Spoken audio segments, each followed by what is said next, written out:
마가복음 9장 2절부터 13절까지 저와 여러분 한 절씩 교독하고 마지막 13절은 한 목소리로 읽도록 하겠습니다. 제가 먼저 2절 말씀 읽습니다. 엿새 후에 예수께서 베드로와 야고보와 요한을 데리시고 따로 높은 산에 올라가셨더니 그들 앞에서 변형되사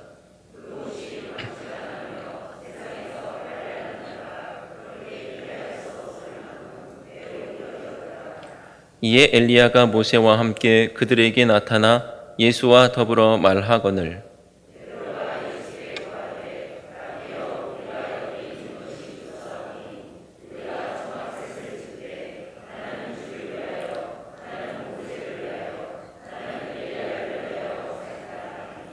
이는 그들이 몹시 무서워하므로 그가 무슨 말을 할지 알지 못함이더라.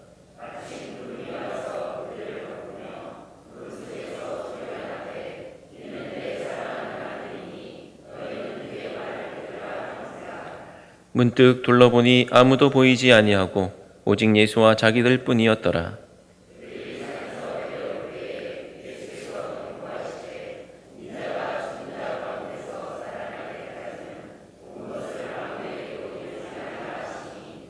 그들이 이 말씀을 마음에 두며 서로 문의하되 죽은 자 가운데서 살아나는 것이 무엇일까 하고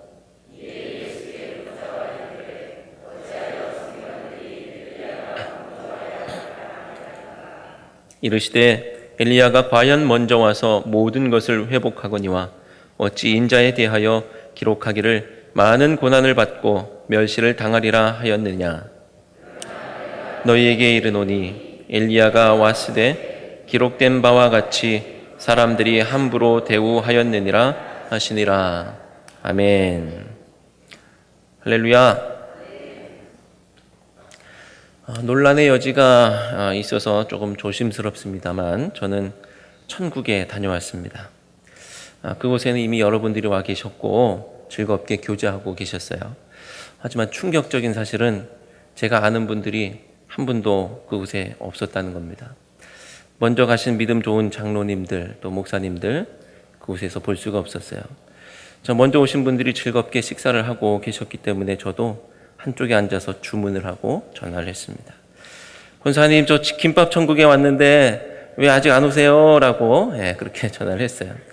제가 가본 천국, 김밥 천국입니다. 여러분이 이 땅에서 천국을 경험한 적이 있으십니까? 물론 주님과 함께하는 그 어디나 다 천국이죠. 하늘나라죠. 때로는 우리의 삶이 힘들고 지쳐서 천국이 아니라 지옥으로 경험될 때도 있기도 하죠. 하지만 주님과 함께하는 그곳이 어디가 됐든 천국인 줄로 믿습니다. 자, 그런 고단한 인생 가운데서도 하게 되는 특별한 경험이 있는데 힘들고 지칠 때라도 우리 인생 가운데 그 특별한 경험이 큰 위로가 되고 또 큰 힘이 되기도 합니다. 그래서 우리는 은혜를 사모하고 또 기도하는 자리, 예배하는 자리를 사모하고 그래서 이 자리에 나오려고 노력하는 것이죠. 그 은혜가 있으면 지옥 같은 내 인생도 살만하고 또 천국으로 바뀌기 때문입니다. 현재 우리 교회에는 트레스디아스, TD라고 약자로 그렇게 부르는 트레스디아스를 경험하신 분들이 한 100여 분이 계십니다. 저도 TD를 경험했는데요. 저에게는 이 TD, 트레스디아스가 천국을 경험하는 자리였어요. 꿈결 같은 3박 4일의 일정이 지나가고 마치 천국잔치에 참여한 것 같은 그 모든 일정이 지나갔을 때 이제 마지막으로 모든 일정을 마치고 내려가야 되는데 내려가기 싫은 거예요. 여기 계속 있고 싶은 거예요. 거기가 천국 같아서 가기 싫더라고요. 오늘 말씀해 보니까 고단한 인생에서 만나는 오아시스와 같은 그런 특별한 경험, 그것을 한 몇몇 제자들이 나오고 있는 것을 보게 됩니다. 예수님께서는 수제자라고 하는 베드로 그리고 야고보하고 요한을 아주 중요한 자리에 함께 대동하시고 다니셨던 것을 보게 되죠. 그래서 그들이 제자 중에서도 핵심 멤버다라고 우리가 생각하게 됩니다. 자, 오늘 말씀에도 제자들 중에서도 베드로와 야고보와 요한을 아주 특별한 체험의 자리에 대동하셨습니다. 엿새의 시간이 흘렀다고 합니다. 그리고 장소는 정확한 산 이름이 나와 있지는 않지만 높은 산, 그리고 예수님 그곳에서 변형되셨다라고 말씀하고 있죠. 2절 말씀을 함께 읽어볼까요? 2절 말씀. 엿새 후에 예수께서 베드로와 야고보와 요한을 데리시고 따로 높은 산에 올라가셨더니 그들 앞에서 변형되사. 아멘. 놀라운 영적인 체험을 설명할 때 그 배경으로서 높은 산을 설정하는 것은 아주 의미심장하고 그럴싸한 배경이 되죠. 마치 모세가 산 위에서 하나님을 만났던 것처럼 지금 예수님도 높은 산 위에서 변형되셨습니다. 어떻게 변형되셨는지는 이제 3절에서 설명하고 있는데요. 3절 말씀도 함께 읽어보겠습니다. 그 옷이 광채가 나며 세상에서 빨래하는 자가 그렇게 희게 할 수 없을 만큼 매우 희어졌더라. 아멘. 성경에서 옷이 하얗게 된다는 것은 죄 없는 이 거룩의 영광을 나타내는 표현입니다. 예수 그리스도가 평범한 존재가 아니라는 것을 오늘 예수님의 변형 사건을 통해서 알 수가 있는 것이죠. 이런 체험만으로도 아주 기절초풍할 일인데, 그런데 보니까 엘리야와 모세가 나타나서 예수님과 함께 이야기하고 있는 모습을 보게 됩니다. 이거는 뭐라고 설명할 길이 없는 놀라운 사건이에요. 자, 이 사건을 통해서 우리는 무엇을 깨달을 수 있느냐라고 하면 예수님이 하나님이시구나. 예수님이 하나님이시구나라는 사실을 알 수가 있어요. 자, 예수님이 지금까지 모두 그렇게 기다리던 메시아구나.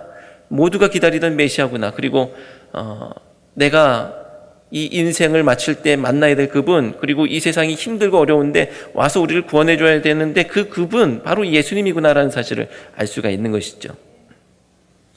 사실 오늘 본문이 이 마가복음의 한 복판에 있는 것을 우리 알 수가 있습니다. 마가복음은요 16장으로 구성이 되어 있죠. 총 16장을 반으로 나누면 8 곱하기 2가 16이 되니까 8장을 마치면 이제 딱 한가운데가 되는 거예요. 그러니까 8장의 끝 무렵 그리고 9장의 첫 머리가 어떻게 보면 마가복음의 한 가운데가 되는 것이죠. 자기 마가복음의 한 복판에서 그것도 가장 높은 곳, 아주 높은 산에서 가장 높은 곳에서 예수님이 하나님이시다라는 선언을 정확하게 하고 계시는 것이죠. 이런 사실은 하나님의 입술을 통해서도 정확하게 들려지는데요. 7절 말씀을 함께 읽어보겠습니다. 7절 하나님께서 뭐라고 하시는지 함께 읽어보겠습니다.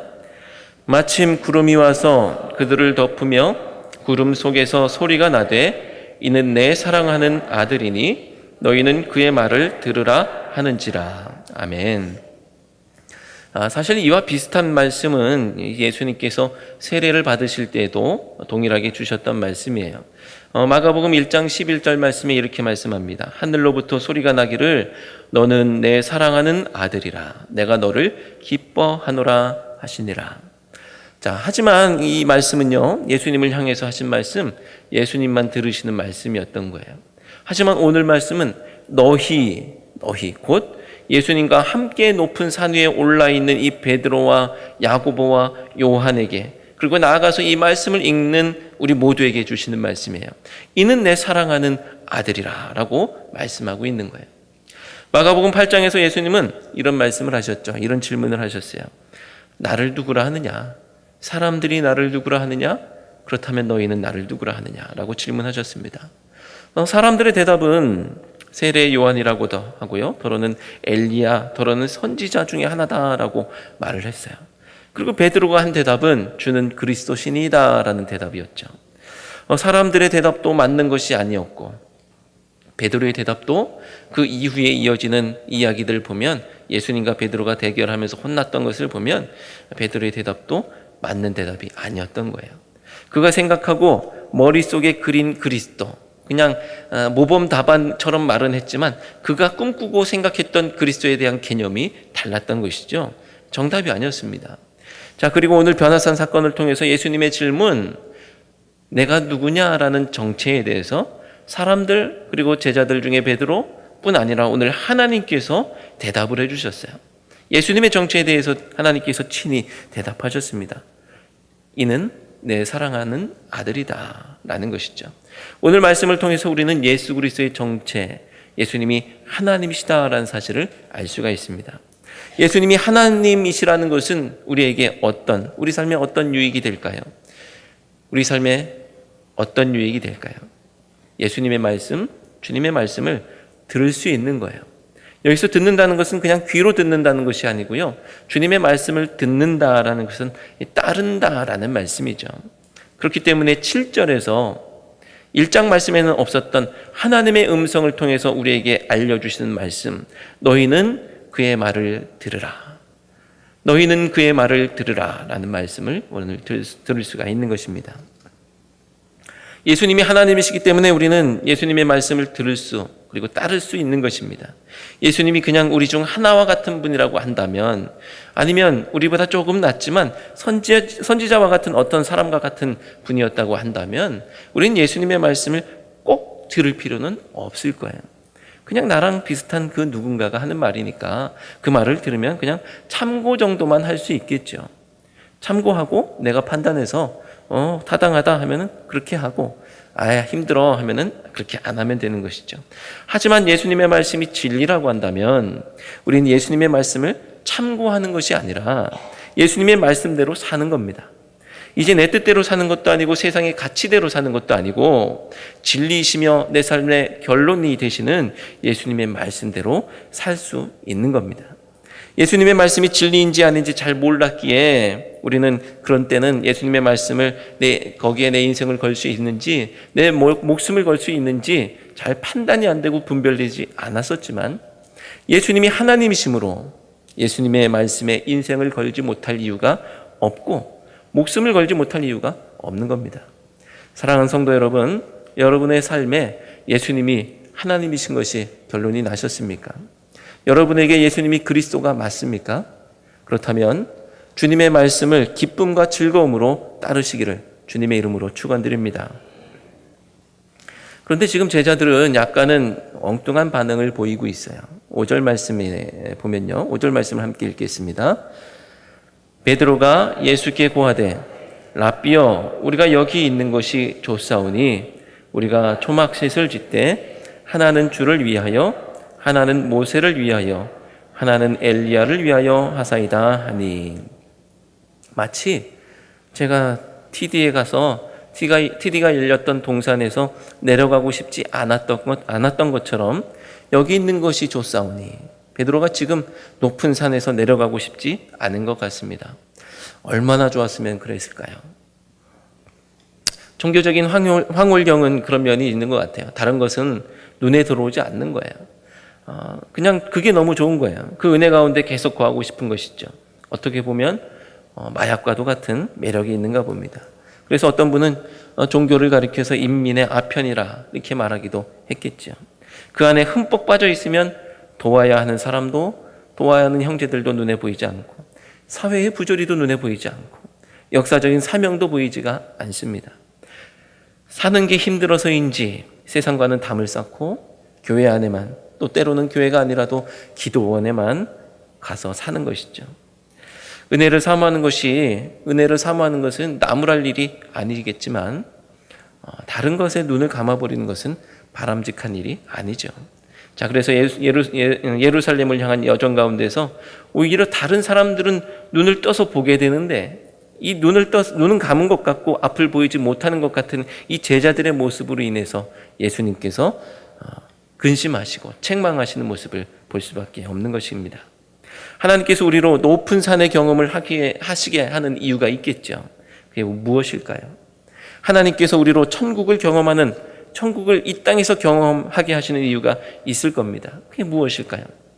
이 땅을 내팽겨쳐두고 그냥 나만 잘 살면 되겠다, 이런 것이 아니고요. 하나님 나라만 사모하고서 사는 것이 아니고요. 산 아래를 살아갈 목적을 우리에게 주시는 것이고, 그리고 산 아래에서 이 세상을 하나님 나라로 만드는 그 힘을 주시기 위해서 우리에게 천국의 경험, 높은 산의 경험을 하게 하시는 줄로 믿습니다. 고난 가운데 있는 초대교회는요, 오늘 말씀을 통해서 확신을 얻었을 거예요. 그리고 용기를 얻었을 것입니다. 그래서 방황하고 힘들어하고 있는 그들이, 길을 잃고 산 위를 향하던 그들이 이제 힘을 얻고 산 아래로 내려갈 수 있었던 것이죠. 천국의 경험은 우리가 나아갈 길을 보여주는 것뿐만 아니라 그 길을 향해 걸어갈 수 있는 힘을 우리에게 주는 줄로 믿습니다. 등산을 좋아하시는 분들도 계시지만 등산을 이해하지 못하는 분도 계십니다. 올라갔다가 내려갈 건데 왜 올라가나? 이런 생각을 하시는 거죠. 자, 그런데 그런 분들이 잘 모르는 것이 있습니다. 올라가는 이유는 내려가기 위해서입니다. 내려가기 위해서 올라가는 것이죠. 자, 9절 말씀을 보니까요, 이제 드디어 산을 내려가는 예수님의 이야기가 나옵니다. 9절 말씀을 함께 읽겠습니다.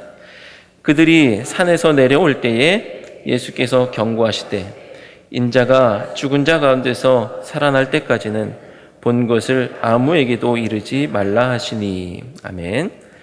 자, 그런데 제자들은 이 예수님의 말씀을 이해하지 못하는 거예요. 이해가 안 되는 게 있습니다.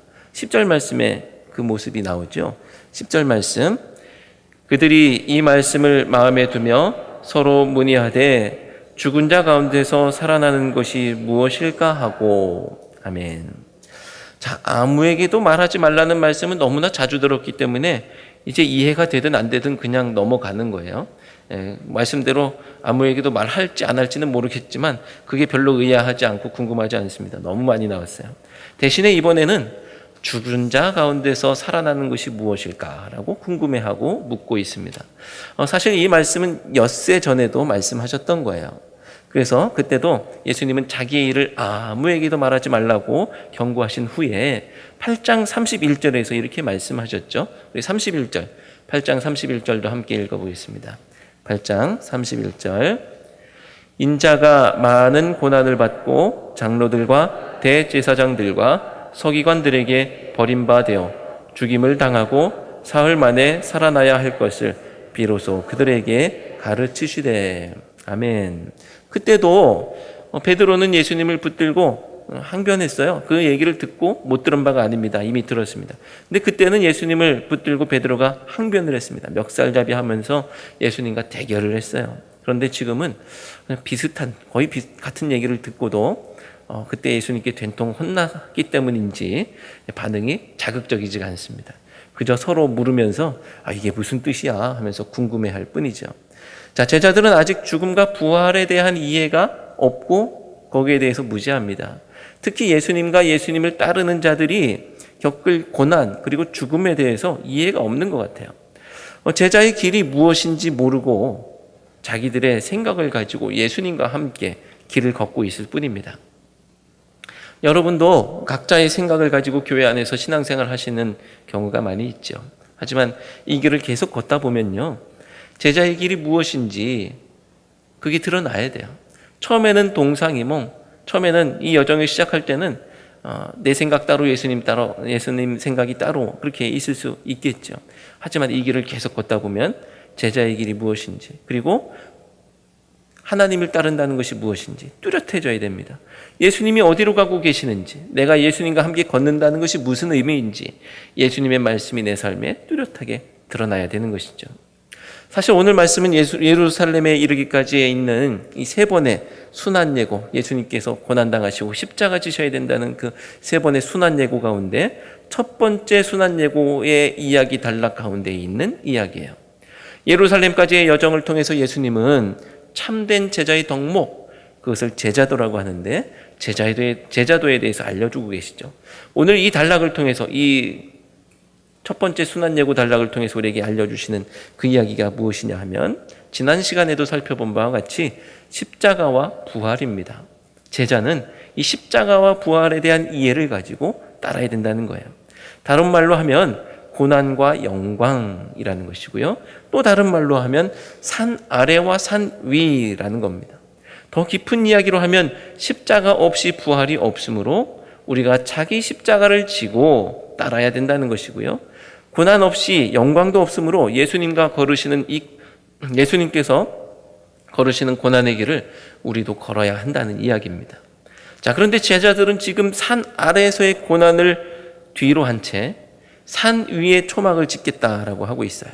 그리고 죽는 것과 사는 것에 대한 이해가 없습니다. 그래서 베드로는 예수님께 질문을 하죠. 11절에 질문을 합니다. 함께 11절 말씀 읽겠습니다. 이에 예수께 묻자와 이르되 어찌하여 서기관들이 엘리야가 먼저 와야 하리라 하나이까. 아멘.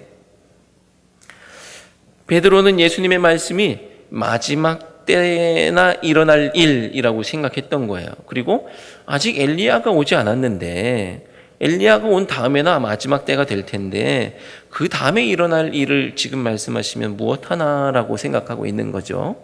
그래서 베드로가 그렇게 말하는 근거가 말라기 4장 5절에 있는 말씀입니다. 보라, 여호와의 크고 두려운 날이 이르기 전에 내가 선지자 엘리야를 너희에게 보내리니라고 말씀하고 있거든요. 여호와의 크고 놀라운 날이 이르기 전에 엘리야가 먼저 와야 되는데 예수님 아직 엘리야가 오지 않았잖아요 라고 질문하는 겁니다. 자, 그런데 예수님은 대답하시기를 엘리야가 이미 왔다는 거예요. 엘리야가 이미 왔다. 엘리야는 바로 예수님보다 먼저 와서 예수님의 길을 예비했던 세례 요한의 표상이죠. 세례 요한은 6장에서 살펴본 바와 같이 사람들이 함부로 대함으로 이미 목이 잘려 죽었습니다. 13절 말씀 함께 읽어볼까요? 13절. 그러나 내가 너희에게 이르노니 엘리야가 왔으되 기록된 바와 같이 사람들이 함부로 대하였느니라 하시니라. 아멘. 이미 왔다. 세례 요한이 이미 죽었다라는 거예요. 베드로의 물음에 예수님은 어찌 엘리야가 먼저 와야 한다는 것만 생각하느냐? 인자가 고난도 받아야 된다는 사실을 너희들 알고 있지 않느냐라는 말씀을 또 주고 계시죠. 12절 말씀입니다. 12절. 이르시되 엘리야가 과연 먼저 와서 모든 것을 회복하거니와 어찌 인자에 대하여 기록하기를 많은 고난을 받고 멸시를 당하리라 하였느냐. 아멘. 이사야 53장에는 우리에게 인자가 고난받는 것을 알려주는 말씀들이 나옵니다. 그 중에서도 5절 말씀이 많은 압축적인 내용이 있죠. 5절 이사야 53장 5절은 그가 찔림은 우리의 허물 때문이요 그가 상함은 우리의 죄악 때문이라. 그가 징계를 받음으로 우리는 평화를 누리고 그가 채찍에 맞음으로 우리는 나음을 받았도다라고 말씀하십니다. 자, 그리고 예수님은 그렇기 때문에 기록된 대로 고난과 멸시가 예수님과 예수님을 따르는 사람들의 몫이라고 말씀하고 계시는 거예요. 많은 고난과 멸시를 당하리라. 하지만 이것이 끝이 아니에요. 예수님 분명히 말씀하셨습니다. 죽임을 당하고 끝이 아니라 사흘 만에 살아날 것이다. 인자가 죽은 자 가운데서 살아날 것이다. 예수님이 분명히 말씀하셨습니다. 우리가 고난과 죽음 앞에서 담대할 수 있는 그것은 그 이후에 생명과 영광이 기다리고 있기 때문이에요. 우리가 십자가를 능히 질 수 있는 것은 부활이 있기 때문인 줄로 믿습니다. 예수님은 6일 전에 8장 35절에서 분명히 말씀하셨어요. 누구든지 자기 목숨을 구원하고자 하면 잃을 것이요 누구든지 나와 복음을 위하여 자기 목숨을 잃으면 구원하리라. 예수 그리스도와 복음을 위해서 목숨을 바칠 근거가 무엇입니까? 변화산 사건이 곧 예수님이 하나님이심을 증거하고 있고 하나님께서 친히 음성으로 너희는 그의 말을 들으라 말씀하시기 때문인 줄로 믿습니다. 그러면 우리를 구원하시는 일이 그리고 우리가 부활하는 일이 우리가 영원히 하나님과 함께 기쁨의 집에서 사는 일이 우리에게 일어날 줄로 믿습니다. 자, 그러나 아무리 믿음이 굳건해도 또 찬송을 불렀던 것처럼 고난과 십자가라는 주제를 아무런 두려움 없이 받아들인다는 것은 쉽지 않은 것 같아요. 아무리 두려움 없네 찬송했다 할지라도 두렵지요. 그것이 막연한 먼 미래의 일이라고 한다면 그나마 실감이 나지 않아서 그냥 담대히 지겠다라고 할 수 있겠지만 예수님께서 9장 1절에서 말씀하시기를 여기 서 있는 사람 중에 죽기 전에 하나님 나라가 권능으로 임하는 것을 볼 자들도 있다고 하셨어요. 그러니 그 얘기는 그들이 당할 고난과 멸시가 그 이전과 눈앞에 이전에 바로 어마어마한 일이 일어나기 이전의 일이기 때문에 눈앞에 닥칠 현실로 드러나고 있는 것이죠. 그러니까 두려울 수밖에 없습니다. 자, 그래서일까요? 베드로와 제자들은 두려움 가운데 있습니다. 이 두려움은 막연한 것이 아니라 눈앞에 닥친 그런 두려움이었어요. 그러니 무슨 말을 할지 어떻게 말을 해야 될지 알지 못하는 것이죠. 6절 말씀을 함께 읽겠습니다. 6절. 이는 그들이 몹시 무서워하므로 그가 무슨 말을 할지 알지 못함이더라. 아멘. 자, 제자들은 무엇을 두려워했던 것일까요? 통상적인 이해는 제자들이 천상의 경험 앞에서 무서워한 것으로 이해하기도 합니다. 하나님의 임재의 경험과 같은 특별한 경험 앞에, 영적인 경험 앞에 무섭다, 두렵다라는 그런 경험을 했다는 것이죠. 6절에서 구체적으로 무엇을 무서워했다고 나와 있지 않기 때문에 우리는 다양한 상상을 할 수가 있습니다. 제자들은 정말 영광스러운 하나님을 무서워했던 것일까?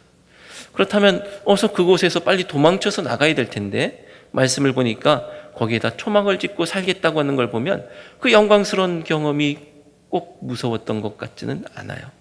그러니 그들이 무서워했던 것이 무엇인지 다른 무언가가 분명히 있었던 것이겠죠. 제가 3년 반쯤 전에 인터넷에, 페이스북에 글을 올린 것이 하나가 있습니다. 책을 읽고 난 다음에 후기 같이 올렸던 것인데요. 그 책은 존 도미닉 크로산의 성경을 어떻게 읽어야 참 그리스도인이 되는가라는 책이었습니다. 성경을 어떻게 읽어야 참 그리스도인이 되는가. 거기에 썼던 내용이 간단해요. 살다 보니까 이 신학 서적을 읽으면서 눈물을 펑펑 쏟게 되는 날도 있구나라는 거였어요. 전혀 뜻하지 않은 곳에서 아주 신앙적인 감동적인 서적을 읽다가 눈물을 쏟았다고 한다면 이해가 되죠. 근데 신학 서적은 이성적이고 딱딱한 책 아니겠습니까? 근데 책을 읽다가 눈물이 나고 회개의 울음을 울었어요. 전 책을 읽다가 301페이지에서 302페이지를 넘기는 그 책장을 넘기면서 바로 머리를 크게 얻어맞은 듯한 충격을 받았어요. 그리고 엉엉 회개의 울음을 울었는데 많은 분들이 도대체 거기에 뭐라고 쓰여 있었는지 궁금해 하시더라고요. 그래서 제가 사서 보세요. 그렇게 쓰고 알려드리진 않았어요. 드디어 오늘 그것이 공개됩니다. 빌립보서 2장 12절부터 13절 말씀에 대한 설명의 내용이었어요. 그러므로 나의 사랑하는 자들아, 너희가 나 있을 때뿐 아니라 더욱 지금 나 없을 때에도 항상 복종하여 두렵고 떨림으로 너희 구원을 이루라. 두렵고 떨림으로 너희 구원을 이루라. 너희 안에서 행하시는 이는 하나님이시니 자기의 기쁘신 뜻을 위하여 너희에게 소원을 두고 행하게 하시나니 라는 말씀이에요. 두렵고 떨림으로 너희의 구원을 이루라. 자, 두렵고 떨리는 마음으로 구원을 이루기 위해서 힘써야 하는 이유가 무엇일까요? 구원을 이루기 위해서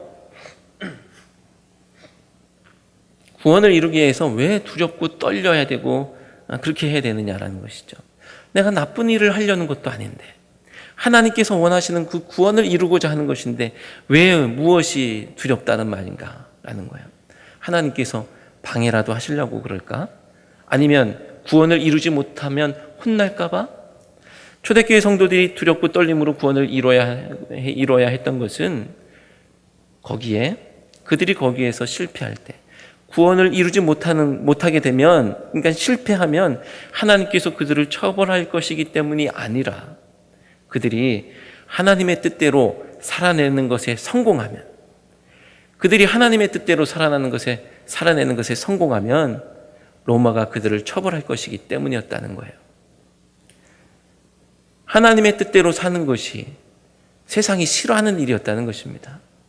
이것이 제가 충격받은 이유예요. 저의 신앙은 세상이 미워하는 신앙이 아니었던 거예요. 적당히 타협했던 저의 모습이 저에게 있었기 때문입니다. 그래서 세상이 미워할 믿음이 아니었어요. 세상을 두려워할 믿음이 아니었어요. 오히려 하나님의 뜻과는 거리가 멀었기 때문에 하나님을 무서워해야 할 믿음이었던 거예요. 그 순간 제 믿음이 완전히 잘못됐다는 것이 고스란히 드러났고, 제자들처럼 하나님의 뜻에 무지했다는 것이 고스란히 드러났습니다. 저는 너무나 부끄러워가지고 도무지 하나님 앞에 얼굴을 들 수가 없었어요.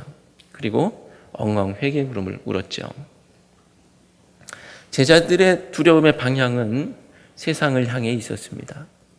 고난과 멸시, 이것은 충분히 무서운 것이죠. 하지만 참 제자는 자기 목숨을 구원하고자 그것을 피하는 것이 아니라 예수님과 예수님의 복음을 위해서 온몸으로 고난을 끌어안고 목숨을 잃는 것입니다. 높은 산에 눌러앉아 세상을 도피하는 것이 아니라 산 아래로 내려가 부대끼며 거기에서 하나님 나라를 이루는 것이 하나님의 뜻입니다. 부활의 영광은 십자가의 고난 뒤에 있기 때문입니다. 여러분의 두려움은 무엇을 향하고 있습니까? 그리고 그 두려움이 여러분을 어디로 이끌고 있습니까? 바라기는 세상이 미워하는 믿음으로 산 아래에서 하나님 나라를 이루며 말씀에 순종하며 살아가는 우리 모두가 되기를 주님의 이름으로 축원합니다. 기도하겠습니다.